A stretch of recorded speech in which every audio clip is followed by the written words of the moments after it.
গত 10/8/2026 তারিখে বোরহানউদ্দিন থানার পক্ষিয়া এলাকায় ব্যবসায়ী আরাফাত রহমান চৌধুরী এবং তার ভাইয়ের বাড়িতে প্রায় রাত আনুমানিক 2:30 ঘটিকার পরে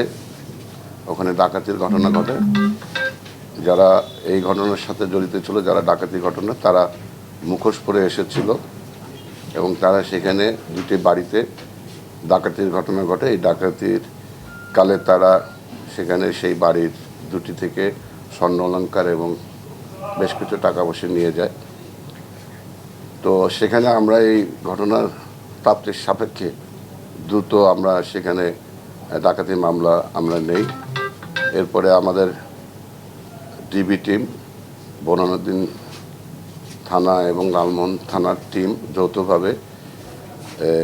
এইটি নিয়ে কাজ করে এবং একটা পর্যায়ে ওখানে আমরা কিছু ভিডিও ফুটেজ পাই এবং ভিডিও ফুটেজের সেখান থেকে আমরা আসামিদের শনাক্ত করতে সক্ষম হই। এর পাশাপাশি আমরা তথ্য প্রযুক্তির ব্যবহার করে এই ডাকাতি ঘটনার সাথে জড়িত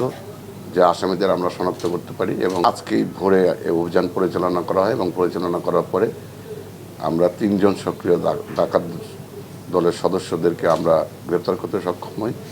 এবং তাদের দেওয়া তথ্য মতে পরবর্তী অভিযান পরিচালনা করে আমরা তাদের কাছ থেকেই আমরা